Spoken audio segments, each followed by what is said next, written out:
மக்களின் நலம் காக்கும் மோடியாட்சி மாநிலத்திலும் தொடர தாமரை வெல்லட்டும், தமிழகம் வளரட்டும்.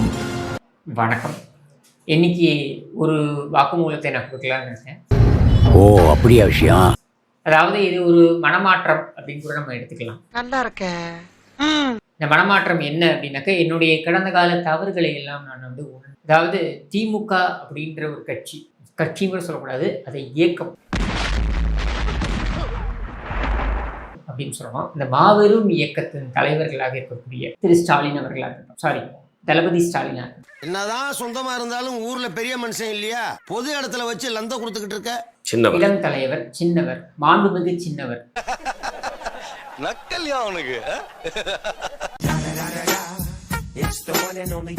உதயநிதி அவர்களாக இருக்கட்டும், அல்லது அவருக்கு அடுத்து சின்னவர் திரு இன்பநிதி அவர்களாக இருக்கட்டும். என்னங்க எனக்கு ஒண்ணுமே புரியல. அதுதானப்பா எனக்கும் புரியல.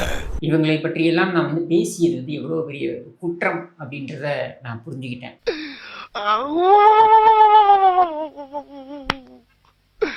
இன்னைக்கு என்னெல்லாம் பண்ண போறாரோ. இது ஒரு பாவச் செயல் அப்படின்றது நான் புரிஞ்சுக்கிட்டேன்.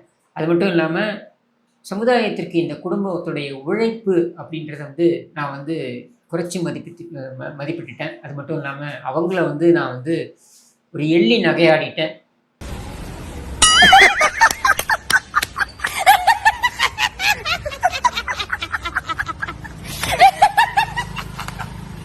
கிண்டல் கேலி பண்ணிட்டேன் அப்படின்றத நினைச்சு எனக்கு குற்ற உணர்ச்சி என்னை உறுத்தி கொண்டிருக்கிறது. நல்லா இருக்க.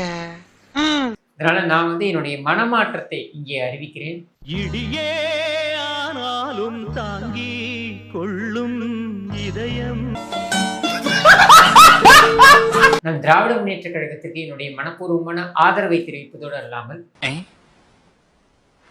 நீங்க ஏதோ சொன்னீங்க, ஆனா என் காதுல அது ராங்கா விழுந்தது. நான் திராவிட முன்னேற்ற கழகத்திற்கு என்னுடைய மனப்பூர்வமான ஆதரவை தெரிவிப்பதோடு அல்லாமல், மக்கள் எல்லோரும் திரண்டு அண்ணா அறிவாலயத்தையே அறிவு கோவில், ஏன்னா அறிவாலயம் என்பது சமஸ்கிருதம் என்பதனால அறிவு கோவில் என்கிற அந்த தமிழ் பெயருடன் நாம் எல்லோரும் அவர்களை போற்றி வணங்குவோம் என்று கூறி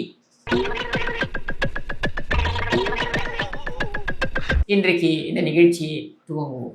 இது என்ன பிரமாதம்? இது விட பெசலைட் ஒண்ணு இருக்கு. கூவுடா. ஸ்டாலின் மாதிரி ஒரு தலைமையை, ஸ்டாலின் மாதிரி ஒரு தலைவரை இனி இந்த சமூகம் பார்க்க முடியுமா? வாய்ப்பில்லை ராஜா, வாய்ப்பு கிடையாது. புகழ்பெற்ற ஒரு குடும்பத்தை, இவ்வளவு பெரிய ஒரு பாரம்பரியம் மிக்க ஒரு குடும்பத்தை, தொன்மையான ஒரு வரலாற்றை கொண்ட ஒரு குடும்பத்தை நாம பாராட்டாம இருக்க முடியுமா? சாமி, உன்னை பத்தி எனக்கு தெரியும்.